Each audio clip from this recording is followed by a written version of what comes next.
up? It's Cam Girl. I recently took a trip to Tulum and I had an amazing time. I know it's a hot spot right now and a lot of people are visiting for the first time, so I wanted to make this video with my top tips on where to stay, when to visit, how to get around, what to do, what to eat, and so much more so that you can make the most out of your vacation. So, first things first, when should you visit? I visited at the tail end of October going into November. According to Google, the rainy season in Tulum is from June or July going into November, with the wettest months being in June, September, and October. I thought I would be able to avoid the rain by visiting at the tail end of October, but that really wasn't the case. It rained half of the days that we were there, with one of the days it was completely rained out and we had to spend the whole day in our hotel. Don't let this deter you from visiting at this time of year because most of the days, the rain didn't last longer than an hour or so. And on the flip side, June to October is considered the low season, and you can save the most amount of money because there are far less travelers at this time. They say that late November to April is the driest season with the best weather, which means more travelers and in turn bigger crowds. So make sure to keep that in mind. So you booked your flight.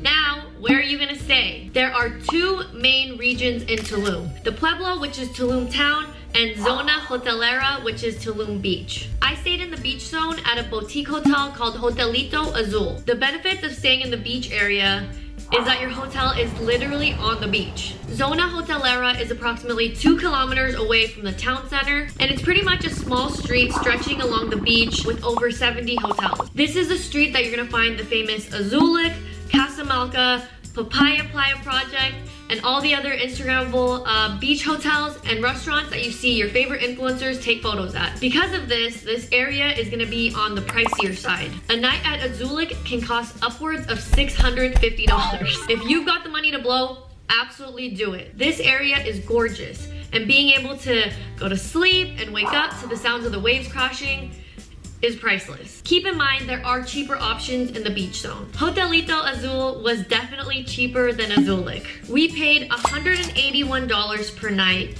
and it was worth it to me because what I want to take out of this vacation was to be able to wake up and just be within steps to the ocean. If you're looking for a more budget-friendly option, but still an amazing option, you can stay in the town area. I know that there are a lot of Airbnbs in that area that are beautiful and under $100 a night. A lot of people that want a more authentic experience like to stay in the town area because the hotel zone is literally just filled with tourists and that's it. And in the town, there's a really good mix of locals and tourists. Also, disclaimer, I want to point out that Tulum is still a developing city. So the Wi-Fi is not up to the standard that you might be used to experiencing at home. The Wi-Fi in our hotel in the beach zone was pretty spotty and not very reliable, especially when it was raining. If you need the internet for business while you're staying in the hotel zone, I definitely recommend looking into some internet cafes in the town zone so that you can get some work done. And this brings me to my next point.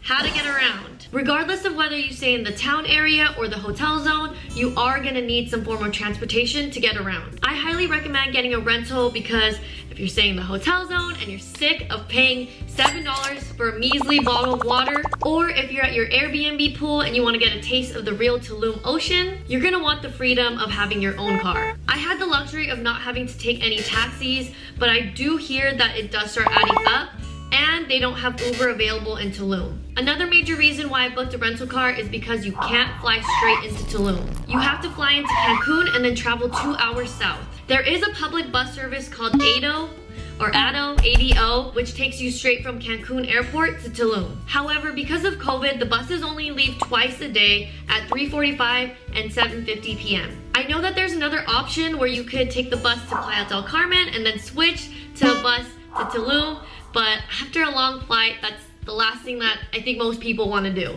But hey, if it works out that you land at the perfect time and you're able to take one of these two buses, I highly recommend it.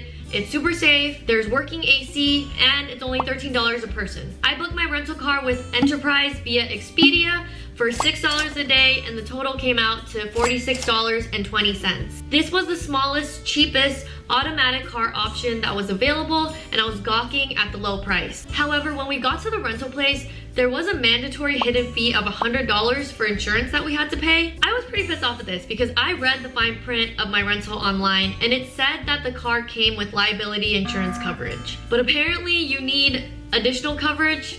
I'm still not sure. When we got to the rental place that day, We had just gotten off a 5-hour flight at 7 a.m. We were tired, hungry, and we had no fight in us.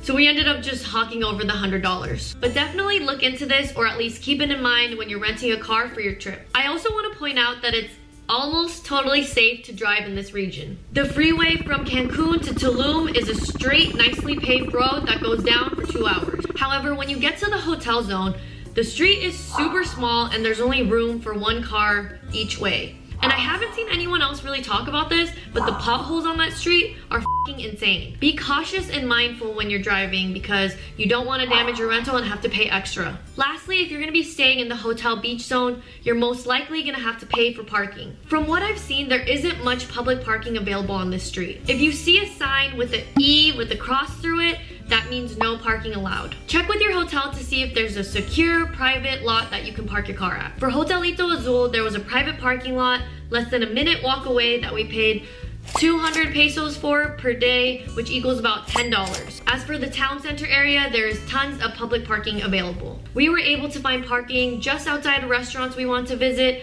or on the same block. All right, now that you have your hotel booked, maybe your rental car booked, now for the fun stuff. What to do in Tulum? Tulum is such a beautiful city with lush nature, gorgeous white sand beaches, delicious food, and deep culture. There really is so much to do, and I really felt like a week wasn't enough to do the city justice. One thing you for sure have to do is visit a cenote. A cenote is a natural sinkhole formed when the ceiling of a cave collapses, exposing groundwater underneath. There are over 6,000 cenotes in the Yucatan Peninsula, and you can literally spend every day of your trip visiting these magical swimming pools. There are a number of cenotes in Tulum that you could visit, including Grand Cenote, Cenote Car Wash, Cenote Zakilha, Casa Cenote, Cenote Dos Hoyos, and much more. You can research the different cenotes to see which one fits the experience that you're looking for. I unfortunately only had time to visit one cenote, and that was Cenote Casa Tortuga, which was kind of like a cenote park.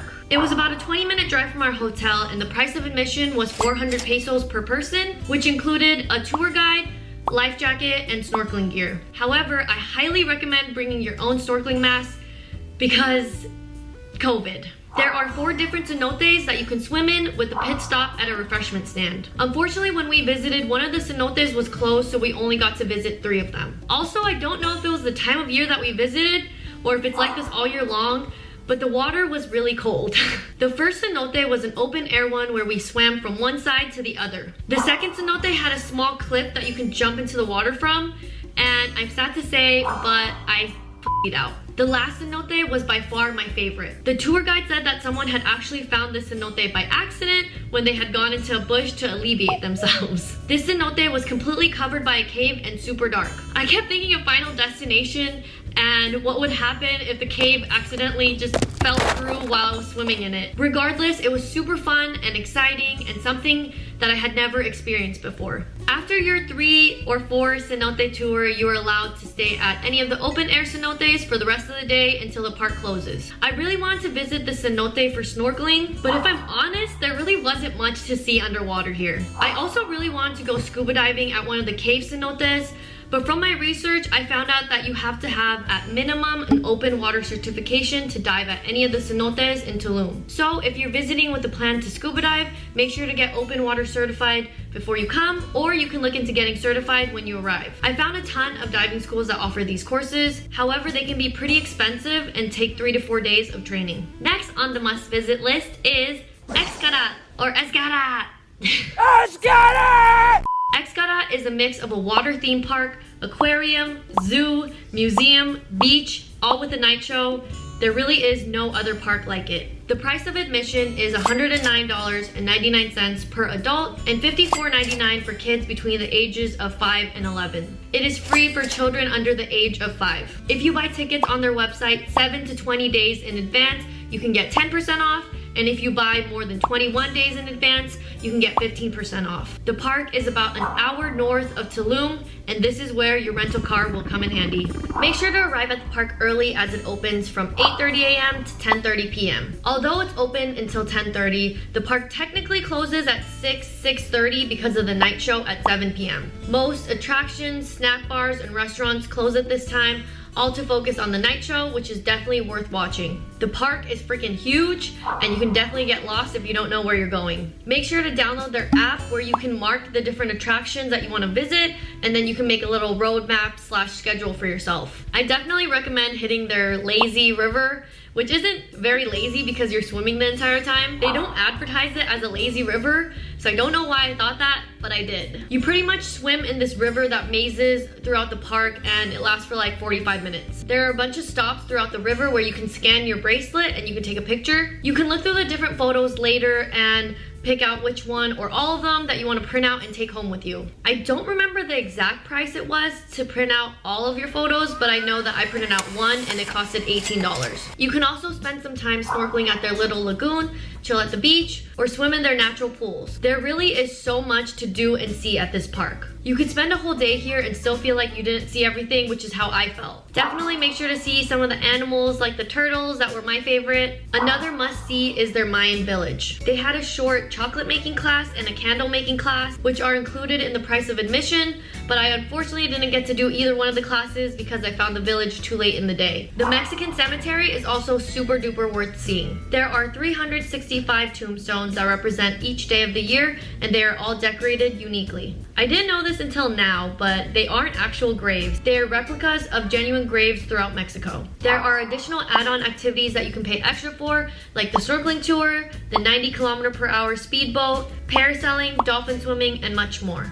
But you could still go and opt out on paying extra for these additional activities and still have tons of fun. Also, before I forget to mention, the food here, in my opinion, is not that good. The only real restaurant options are buffets, and they cost $30 per person. I was pretty weary of eating at a buffet because of COVID, but they have the staff handle the buffet and serve you. I ate at the La Cocina, I hope I'm saying it right, and it was just okay. When the sun starts setting and the clock hits 6 p.m., you're definitely gonna see things winding down at the park. Everyone starts heading over to the theater to get good seats for the night show. On your way in, there are performers sprinkled throughout the walkway, dressed in traditional Mayan clothing, headgear, and face paint, which are super interesting to be able to see up close. The show.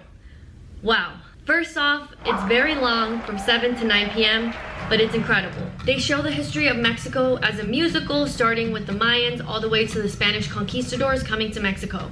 Then they start showcasing the different dances and music throughout regions in Mexico. More than 300 performers make up this show, and it is entertainment from start to finish. As stated before, the entire park, including the restaurants, close at this time, so make sure to grab a bite to eat at a snack bar or one of the buffets before you head in, because you will get hungry. Speaking of hungry, I want to get into the last part of this video, which is where to eat in Tulum. You're gonna find so much good food in Tulum, especially Mexican food, ranging from prices as low as $1 for a taco to meals as expensive as $500 a plate. We ate at a bunch of restaurants in both the beach zone and the town area, but by far my favorite was a restaurant called El Asadero. In terms of affordability along with taste, El Asadero pretty much blew everything else out of the water. It's located pretty centrally in town, and I love the restaurant so much that I went back a second time during my trip. I recommend ordering a steak from here. They are delicious and cost less than $20 for a plate of